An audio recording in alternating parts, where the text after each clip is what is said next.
Hello everyone, welcome back to our channel. We were discussing about the growth and development in plants in our last lecture. We started with what growth is and what are the characteristics of growth. We listed characteristics of growth as that plant growth is generally indeterminate, that is unlimited growth, that growth occurs throughout the life of the plant. Then we came to growth rate is measurable. Measurable, we can measure the growth rate in plants by the instrument called oxanometer. Then we came to phases of growth. We have three phases of growth, namely the meristematic phase, the elongation phase, and the maturation phase, where the cells would divide and specific function was performed. Next, we come to the growth rates. The topic for today is growth rates. What do you understand by growth rates? Growth rate is actually the increase in growth per unit time. As you all know that as time passes, the growth continues in a plant. By growth, we understand that there is increase in the number of cells. That is, more cells are produced. More cells can be produced in a number of ways. The ways in which the cells are produced can be categorized as the arithmetic and geometric growth. We come to arithmetic growth.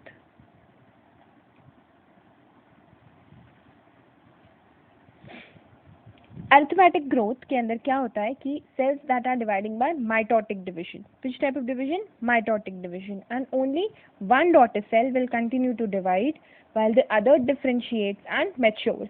So how are we going to see this? The first is these dark blue colored cells are the dividing cells. You can see that only one cell is continuously dividing, right? And the other cell, which is the light blue colored cell, it is differentiating. So one will divide and the other will differentiate.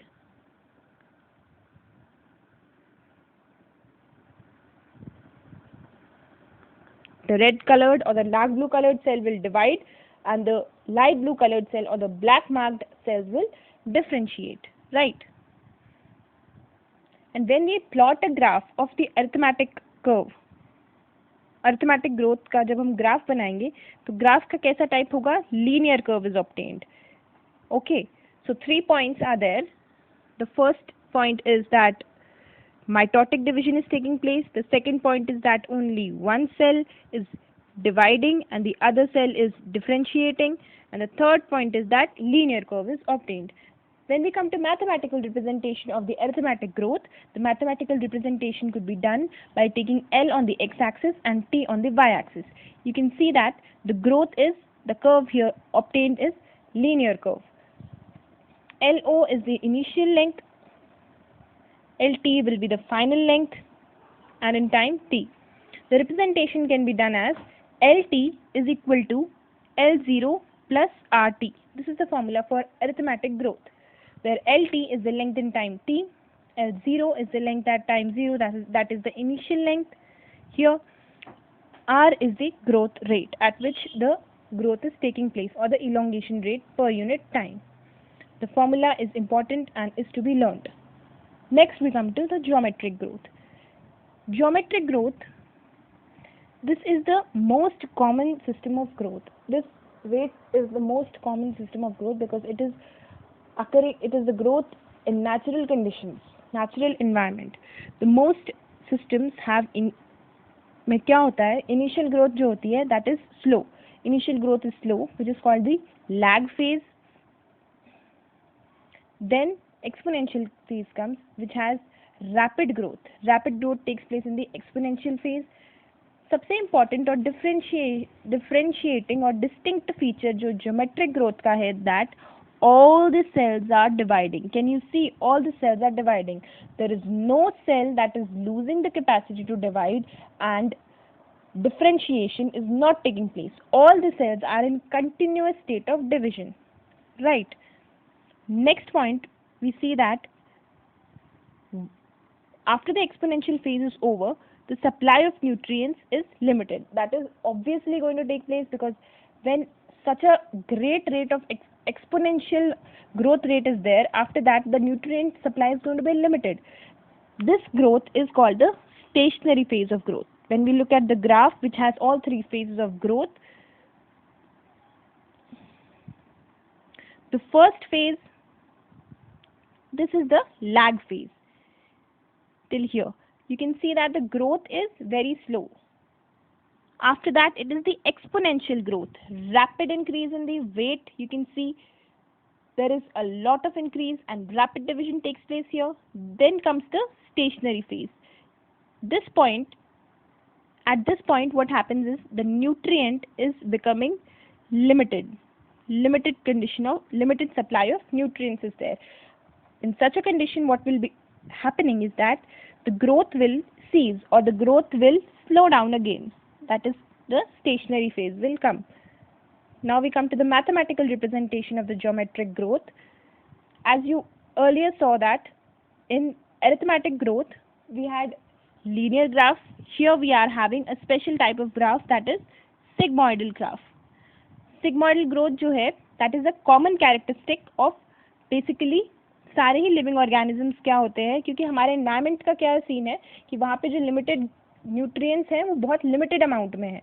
Limited nutrients जहाँ पर भी होंगे वहाँ पे क्या होगी, हमारी sigmoidal type of graph हमारे पास आएगा, क्योंकि जो वहाँ पे 3 फेजेस होंगी, इनिशियल फेज, एक्सपोनेंशियल फेज और न्यूट्रिएंट सप्लाई खत्म होने के बाद जो है स्टेशनरी फेज आ जाएगी.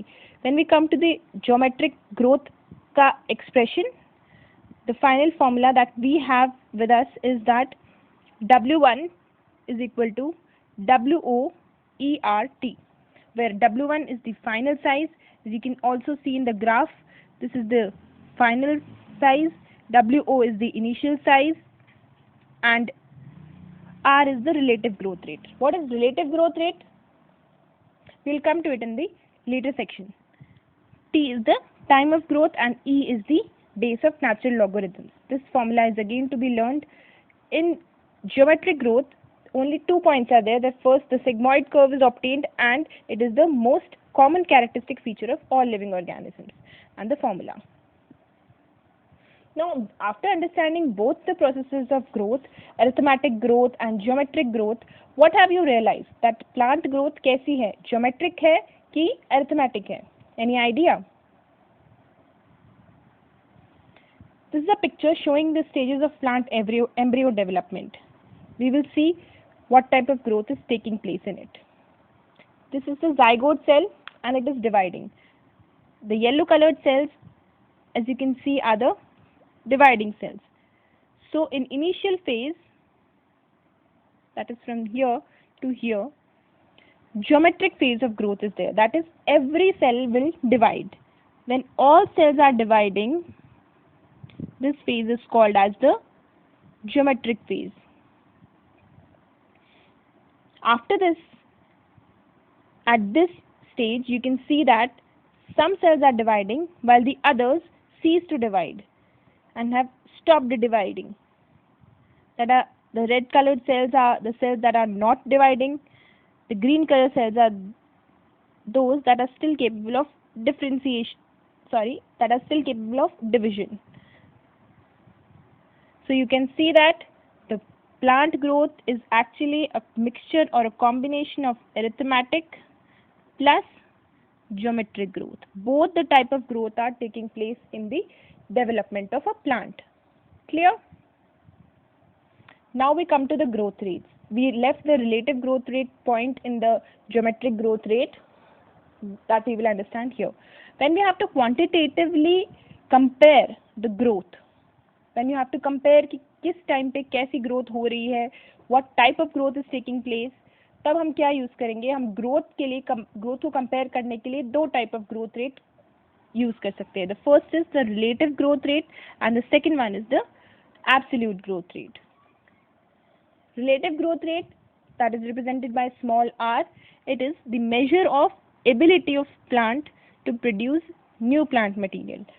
हमें पता है कि मेरिस्टेमेटिक सेल्स भी ऐसे सेल्स होते हैं जो नया प्लांट मटेरियल प्रोड्यूस करने के लिए एक्चुअली रिस्पॉन्सिबल होते हैं, क्योंकि मेरिस्टेमेटिक सेल्स से ही कंटिन्यूसली डिवाइड होकर पूरा प्लांट बनता है. सो इस प्रोसेस को, जहाँ पे जो नए सेल्स हैं, न्यू प्लांट मटेरियल है, वो कहाँ से बन रहा है, पुराने जो सेल्स हैं उनसे बन रहा है. उनको क्या, उस प्रोसेस को बोलेंगे हम efficiency index. Measurement of growth per unit time जो है उसको एक्सप्रेस करेंगे। इनिशियल पैरामीटर जो है दैट इज इम्पॉर्टेंट, हर चीज का रेफरेंस पॉइंट है हमारा। रिलेटिव जो है ग्रोथ रेट, मतलब रिलेट हम किससे कर रहे हैं, इनिशियल पैरामीटर से रिलेट कर रहे हैं, that is the final size will depend on the initial size. Now we come to the absolute growth rate. Absolute growth rate में क्या होगा कि comparison of growth per unit time, simple comparison of growth होगा per unit time. अभी definition से ज़्यादा समझने में हमें आसानी होगी जब हम इन डायग्राम्स को समझेंगे। दोनों डायग्राम्स को हम ध्यान से देखेंगे। सबसे पहले हम इनका एब्सोल्यूट ग्रोथ रेट निकालेंगे, that is the final growth rate minus the initial growth rate. So A का final growth rate is 10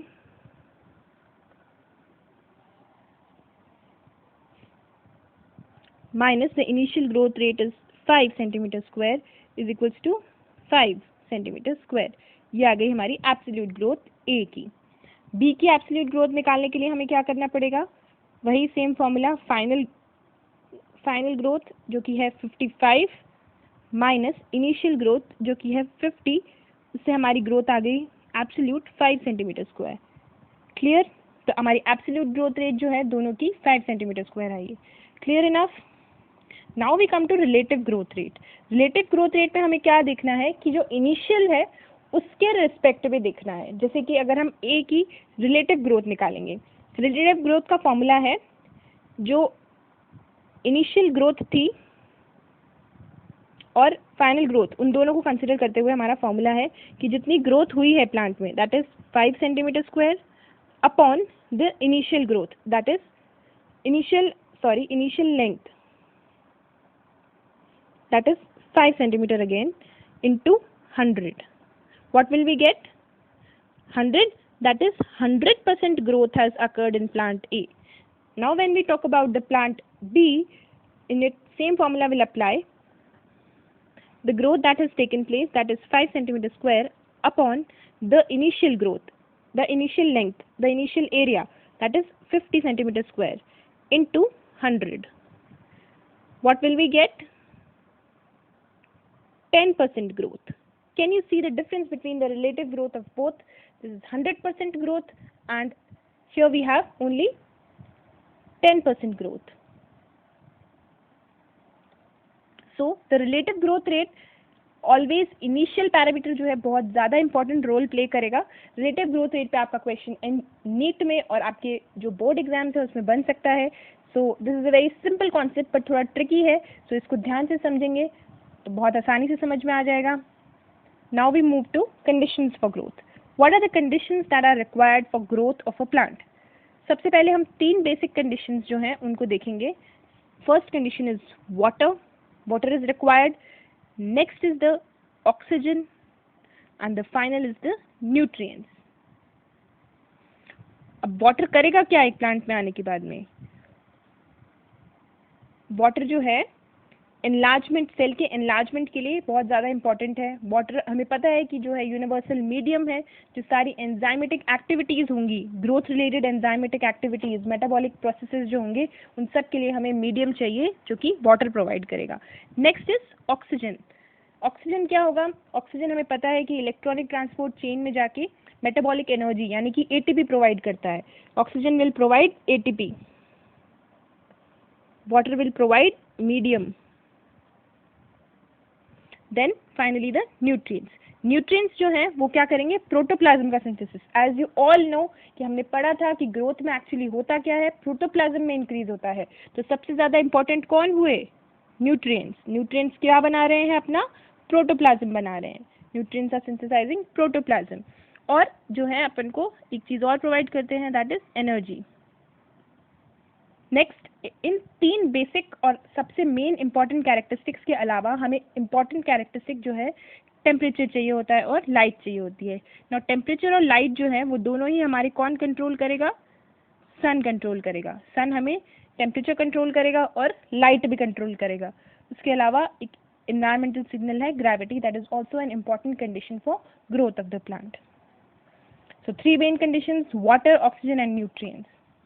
now we move to 3 important terms हैं जो हमारी काफ़ी कंफ्यूजिंग है, डिफ्रेंसिएशन, डी डिफरेंशिएशन और री डिफरेंशिएशन, जिसको हम बहुत ही सिंपली एक डायग्राम के थ्रू पहले समझेंगे और बाद में इनको डिटेल में समझेंगे, राइट। सो हमने पहले पढ़ा था कि सबसे पहला सेल जो है वो हमारा कौन सा है, मेरिस्टेमेटिक सेल है, राइट। मेरिस्टेमेटिक सेल से हम बनाएंगे, जब नया सेल बनेगा डिवाइड करके, तो उसको हम डिवाइड करने के बाद जब वो एक नया फंक्शन अटेन करेगा, यानी कि फंक्शन परफॉर्म करेगा और मैच्योर हो जाएगा, अपना डिसीजन ले लेगा, इस प्रोसेस को हम क्या बोलते हैं, डिफरेंशिएशन। यानी कि मेरिस्टेमेटिक सेल से एक नया सेल बना है डिवाइड करके, और उस नए सेल ने क्या किया है, एक फंक्शन अटेन किया है, इसको अपन क्या बोलेंगे, differentiation. Next process is D differentiation. जब ये डिफरेंशिएटेड सेल जो है फाइनली वापस से एक मेरिस्टेम में कन्वर्ट हो जाएगा, डिफरेंशिएटेड सेल कहा जा रहा है, वापस से मेरिस्टेमेटिक सेल में कन्वर्ट हो रहा है, इसको अपन प्रोसेस को बोलेंगे डी डिफरेंशिएशन, क्योंकि इसने अपनी जो डिवीजन की एबिलिटी थी वो वापस से लूज कर दी है, वापस से गेन कर ली है, सॉरी, मेरिस्टेमेटिक सेल बनके इसने वापस से अपनी डिवीजन की कैपेसिटी गेन कर ली है, इसने अपनी स्पेसिफिसिटी को लूज कर दिया है। Then we come to the term redifferentiation. जब एक सेल डी डिफरेंशिएट हो जाता है, यानी कि एक मेरिस्टेमेटिक सेल बना लेता है, उसके बाद में जब वो वापस से कोई नया सेल बनाता है, उसको बोलते हैं हम रीडिफरेंशिएशन। वापस से एक नया सेल बनेगा जिसमें वापस से स्पेसिफिक फंक्शन आएगा, उसको बोलेंगे हम रीडिफरेंशिएशन। इसको हम तीनों को लेते हैं डायग्रामेटिक और अलग अलग से फोकस करके समझते हैं। First we come to differentiation. Differentiation को समझने के लिए सबसे पहले अपन इस डायग्राम को देखते हैं। सबसे पहले आपको दिख रहा होगा कि ये क्या है, हमारा एक अनडिफरेंशिएटेड सेल है। अब अनडिफरेंशिएटेड सेल से ही हमारे फाइनली जो सेल्स जो भी सारे बनते हैं, जैसे कि उसको लीफ का सेल बनना है, या फिर ट्रांसपोर्ट सेल बनना है, या फिर किसी भी टाइप का सेल बनना है, उसका इनिशिएशन कहाँ से होता है, एक अनडिफरेंशिएटेड सेल से या एक मेरिस्टेमेटिक सेल से। अगर हम मेरिस्टेमेटिक सेल जो कि अनडिफरेंशिएटेड है उससे एक डिफरेंशिएटेड ट्रांसपोर्ट सेल, आप समझ सकते हैं इसको, ये ट्रैकियरी एलिमेंट्स है, सपोज इसको ट्रैकियरी एलिमेंट का सेल बनना है, तो उसको क्या करना पड़ेगा कि एक स्पेसिफिक प्रोसेस ऑफ डिफरेंशिएशन को फॉलो करना पड़ेगा। अनडिफरेंशिएटेड सेल जो है उसके पास कोई फंक्शन नहीं है अपना स्पेसिफिक, और जो डिफरेंशिएटेड सेल है जो कि हमारा ट्रैकियरी एलिमेंट है, उसके पास क्या आ गया है, एक स्पेसिफिक फॉर्म आ गई है, एक स्पेसिफिक फंक्शन आ गया है। Coming to the process of differentiation, differentiation is actually a process by which less specialized cell, जैसा कि था हमारा कौन सा सेल, अनडिफरेंशिएटेड सेल, ये क्या था, लेस स्पेशलाइज्ड सेल, वो किस में कन्वर्ट हो जाता है, हमारा मोर स्पेशलाइज्ड सेल टाइप। मोर स्पेशलाइज्ड सेल टाइप कौन सा है, हमारा ट्रैकियरी सेल बन रहा है, या फिर लीफ सेल का बनना, ये जो है मोर स्पेशलाइज्ड सेल टाइप्स है। जो सेल का डिवीजन है वो कहाँ से शुरू होगा, मेरिस्टेमेटिक सेल से। मेरिस्टेमेटिक सेल से सेल का डिवीजन शुरू हुआ, मेरिस्टेमेटिक सेल से क्या बनेगा हमारा फाइनली, जो स्पेसिफिक फंक्शन वाला सेल। तो मेरिस्टेमेटिक सेल और कैम्बियम सेल्स जो हैं वो डिफरेंशिएट करते हैं, मैच्योर करते हैं। डिफरेंशिएट करने का मतलब हमने पहले से ही समझ लिया है कि जब एक सेल जो है वो स्पेसिफिक हो जाता है, एक फंक्शन परफॉर्म करता है, उसको हम बोलते हैं डिफरेंशिएटेड सेल। तो जब एक इंडिविजुअल सेल है, अनडिफरेंशिएटेड है, वो जब फाइनली एक स्पेसिफिक फंक्शन वाला सेल यानी कि ट्रैकियरी एलिमेंट बना लेता है, उसको अपन बोल देते हैं कि डिफरेंशिएशन के प्रोसेस के थ्रू ये चीज़ बनी है। डिफरेंशिएशन का प्रोसेस है, इसमें दो स्पेसिफिक चीज़ें जो हैं, चेंजेस इन्वॉल्व होते हैं। सबसे पहला जो चेंज है दैट इज सेल वॉल में चेंजेस आएंगे, करेक्ट, और नेक्स्ट चेंज जो है वो प्रोटोप्लाज्म में आएगा। अब एक ट्रैकिया सेल को अगर अपन कंसिडर करें तो ट्रैकिया सेल जो है उसमें उसका क्या फंक्शन होता है, ट्रैकिया सेल को क्या करना होता है, वाटर को कंडक्ट करना होता है, पानी को जो है वो ऊपर लेके जाना है। कंडक्शन ऑफ वाटर जो है इस अ फंक्शन होता है। कंडक्शन करने के लिए सबसे पहली रिक्वायरमेंट क्या है, पानी को अंदर से ले जाने के लिए इसको खुद को क्या होना पड़ेगा, हॉलो होना पड़ेगा, तभी तो वो पानी को लेके जा पाएगा। तो हॉलो बनने के लिए एक सेल को क्या करना पड़ेगा, अपना सारा के सारा प्रोटोप्लाज्म जो है वो सारा लूज करना पड़ेगा। तो उसमें क्या होगा कि सारा प्रोटोप्लाज्म जो है वो लूज हो जाएगा, और क्योंकि उसको इतना ऊपर पानी ट्रैवल कराना है, सारा पानी ऊपर लेके जाना है, तो उसको क्या चाहिए, उसके अलावा सेल वॉल जो है बहुत ज़्यादा स्ट्रांग होनी चाहिए, क्योंकि अगर प्रेशर से पानी जा रहा है तो ऐसा भी हो सकता है कि जो हमारी सेल वॉल है वो फट जाए। तो हमें सेल वॉल में लिग्नोसेल्यूलोसिक जो है चेंजेस होंगे, जिसमें क्या होगा, लिग्निन जो है वो डेवलप होगा, जिससे कि जो स्ट्रॉन्ग बन सके हमारी सेल वॉल और बहुत इलास्टिक बन सके। तो ट्रैक्यूरी एलिमेंट बनाने के लिए हमने प्रोटोप्लाज्म में भी चेंज कर लिया, सेल वॉल में भी चेंज कर लिया। सेल वॉल को हमने क्या कर लिया, थिक और इलास्टिक बना लिया ताकि वो टूटे नहीं और प्रेशर को झेल सके।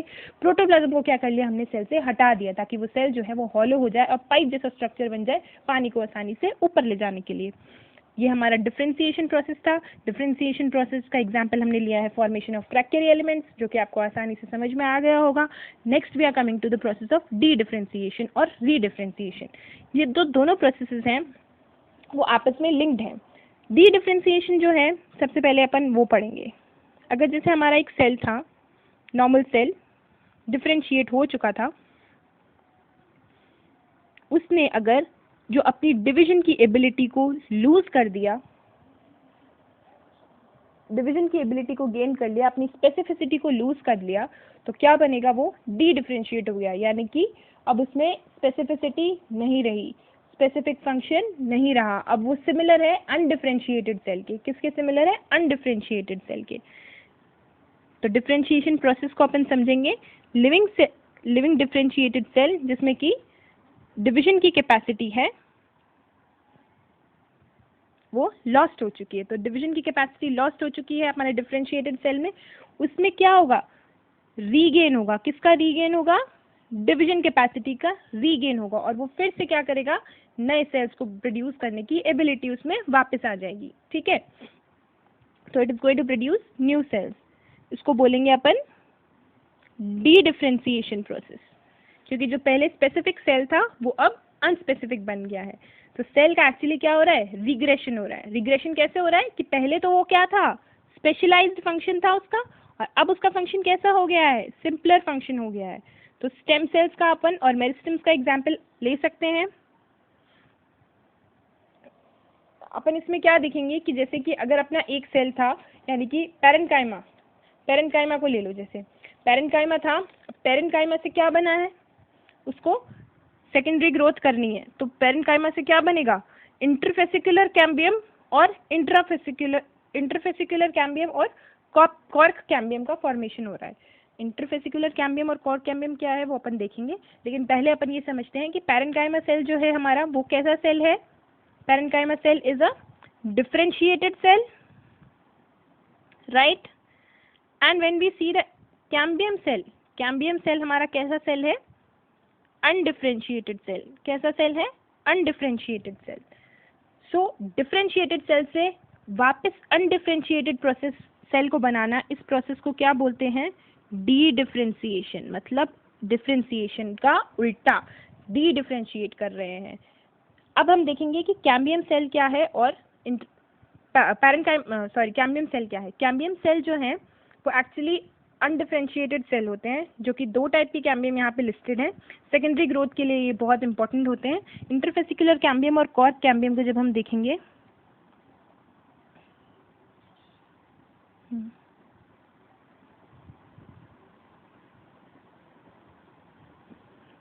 ये हमारे इंटरफेसिकुलर कैम्बियम है। ये वाला जो दो जाइलम और फ्लोएम प्रेजेंट है, दो वैस्कुलर बंडल्स के बीच में जो ये रिंग जैसा स्ट्रक्चर आपको दिख रहा है, ये सेकेंडरी ग्रोथ के लिए इंपॉर्टेंट स्ट्रक्चर है। इसको हम इंटरफेसिकुलर कैम्बियम बोलते हैं। Next we come to cork cambium. जब सेकेंडरी ग्रोथ हो रही होती है तो हमारा जो वैस्कुलर कैम्बियम है वो क्या बनाता है, एक तरफ जाइलम और एक तरफ फ्लोएम बनाता है। उसके बाद हमारा जो कॉर्क कैम्बियम है वो भी एक मेरिस्टेमेटिक सेल है टाइप का, जो कि एक तरफ फेलोडर्म और एक तरफ फेलोजेन बनाता है। ये प्रोसेस हमारे लिए डिफरेंशिएशन का प्रोसेस हमारे लिए खत्म है। डी डिफरेंशिएशन हमने पढ़ लिया। Next we come to the process of redifferentiation. Redifferentiation process और डिफरेंशिएशन का प्रोसेस जैसे कि मैंने कहा था एक के बाद एक होगा। पहले एक सेल को डिफरेंशिएट होके एक डिफरेंशिएटेड सेल बनाने पड़ेगा। वो डिफरेंशिएटेड सेल जब वापस से अनडिफरेंशिएटेड सेल बन जाएगा, उसको प्रोसेस को बोलेंगे dedifferentiated cell, dedifferentiation का प्रोसेस। और वही जब अनस्पेशलाइज्ड या अनडिफरेंशिएटेड सेल जब वापस से अपने डिवीजन कैपेसिटी को रीगेन कर लेगा उसको अपन बोलेंगे रीडिफरेंशिएटेड सेल। रीडिफरेंशिएशन पे आते हैं। डी-डिफरेंशिएटेड सेल, सी मैंने कहा था ना प्रोसेस स्टार्ट होगा डी-डिफरेंशिएशन से। तो डी-डिफरेंशिएटेड सेल जो है जब वो डिवाइड करेगा और नए सेल्स को प्रोड्यूस करेगा, यानी कि उसमें क्या हो गया है कि डी-डिफरेंशिएटेड सेल नए सेल्स को प्रोड्यूस कर रहा है। The new sales produce again. अब वो नए सेल्स जो है वापस से क्या करेंगे, मेरिस्टम बन गया है। अब वो मेरिस्टम नए सेल्स बनाएगा और वो नए सेल्स वापस से क्या करेंगे, स्पेसिफिक फंक्शन लेंगे। स्पेसिफिक फंक्शन जैसे ही ले लिया, दैट मीन्स स्पेसिफिक फंक्शन लेते ही वो सेल्स क्या बन गए, स्पेसिफिक फंक्शन आते ही सेल्स जो है वो डिफरेंशिएट हो गए एक बार फिर से। तो इन डिफरेंशिएटेड सेल को, क्योंकि ये प्रोसेस जो है वो डी डिफरेंशिएशन के बाद में हुआ है, तो इसीलिए इन डिफरेंशिएटेड सेल को अपन क्या बोलेंगे, री डिफरेंशिएशन। इस प्रोसेस को क्या बोलेंगे, री डिफरेंशिएशन। मतलब एक बार डी डिफरेंशिएट होने के बाद वापस से डिफरेंशिएट होना। ठीक है, तो डी डिफरेंशिएशन के बाद री डिफरेंशिएशन आया। री डिफरेंशिएशन का सबसे कॉमन एग्जाम्पल है हमारे पास ट्यूमर सेल्स की फॉर्मेशन, राइट, जो कि मेरिस्टेमेटिक सेल्स से होती है। Thank you for listening to me. Keep going, keep growing, keep learning. Thank you for watching. हमारा ये वीडियो पसंद आया हो तो do not forget to click the bell icon, do like, share and subscribe. Thank you.